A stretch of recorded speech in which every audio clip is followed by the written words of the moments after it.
You have to go back after spending an hour in the commute. If you won some money at the casino and then put all your winnings on red but it came up black. If you got your best shirt dry cleaned before a wedding and then immediately dropped food on it. If you won an argument with a friend and then later discovered that they just returned to their original view. Starting over is harder than starting up. If you're not ready for that, like if you've already had a bad day, then what you're about to go through might be too much. Feel free to go away and come back. I'll be here. Alright, thanks for coming with me on this trip. I'll understand if you have to take a break at any point. Just find a safe place to stop and quit the game. And don't worry, I'll save your progress, always. Even your mistakes. This game is a homage to a free game that came out in 2002, titled Sexy Hiking. The author of that game was Jazzuo, a mysterious Czech designer who was known at the time as the father of B games. And B games are rough assemblages of found objects. Designers slap them together very quickly and freely, and they're often too rough and unfriendly to gain much of a following. They're built more for the joy of building them than as polished products. In a certain way, Sexy Hiking is the perfect embodiment of a B game.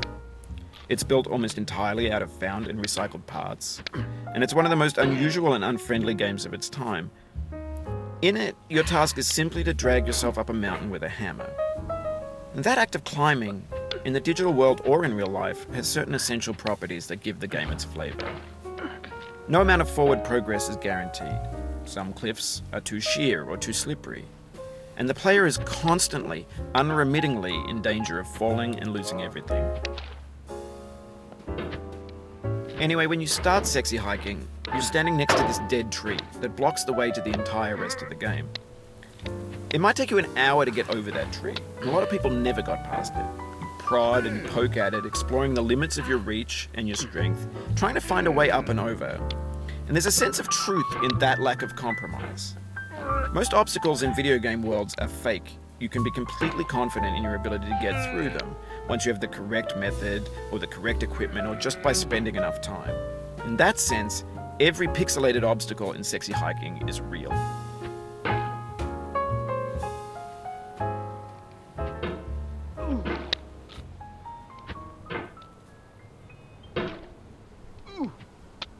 The obstacles in Sexy Hiking are unyielding, and that makes the game uniquely frustrating. But I'm not sure Jazzuo intended to make a frustrating game. The frustration is just essential to the act of climbing, and it's authentic to the process of building a game about climbing. A funny thing happened to me as I was building this mountain. I'd have an idea for a new obstacle, and I'd build it, test it, and it would usually turn out to be unreasonably hard. But I couldn't bring myself to make it easier.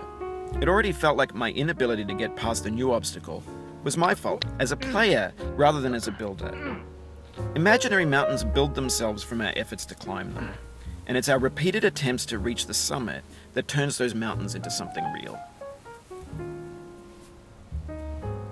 When you're building a video game world, you're building with ideas, and that can be like working with quickset cement. You mold your ideas into a certain shape that can be played with, and in the process of playing with them, they begin to harden and set until they're immutable, like rock. And at that point, you can't change the world, not without breaking it into pieces and starting fresh with new ideas. For years now, people have been predicting that games would soon be made out of prefabricated objects, bought in a store and assembled into a world. And for the most part, that hasn't happened, because the objects in the stores are trash. I don't mean they look bad or that they're badly made, although a lot of them are. I mean they're trash in the way that food becomes trash as soon as you put it in the sink. Things are made to be consumed and used in a certain context, and once the moment is gone, they transform into garbage. In the context of technology, those moments pass by in seconds.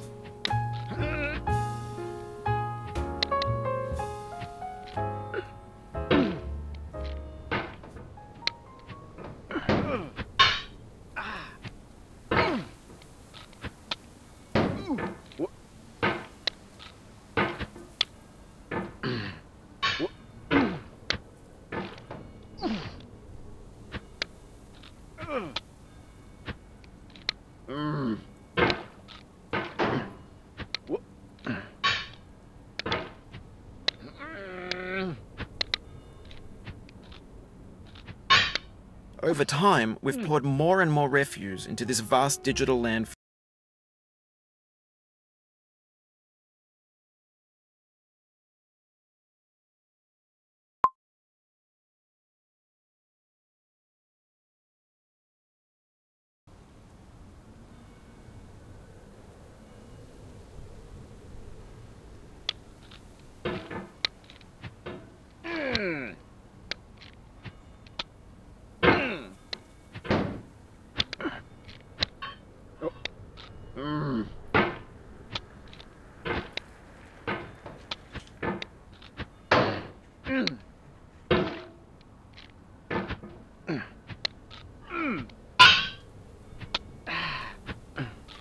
Over time, we've poured more and more refuse into this vast digital landfill that we call the internet. It now vastly outnumbers and outweighs the things that are fresh and untainted and unused. When everything around us is cultural trash, trash becomes the new medium, the lingua franca of the digital age. And you can build culture out of trash. But only trash culture. Be games, be movies, be music, be philosophy. Maybe this is what digital culture is. A monstrous mountain of trash, the ash heap of creativity's fountain. A landfill with everything we ever thought of in it. Grand, infinite, and unsorted. There's 3D models of breakfast, Gen X's fanfic novels, Scan magazines, green screen Shia LaBeouf, banned snuff scenes on LiveLeak. Facebook's got lifelike bots with unbranded adverts and candid shots of Kanye and Taylor Swift mashups, car crash epic failed GIFs, Russian dashcam vids, discussions of McRibs, discarded, forgotten, unrecycled, muddled, rotten, untitled. Everything's fresh for about 6 seconds, until some newer thing beckons, and we hit refresh. And there's years of persevering, disappearing into the pile, out of style, out of sight.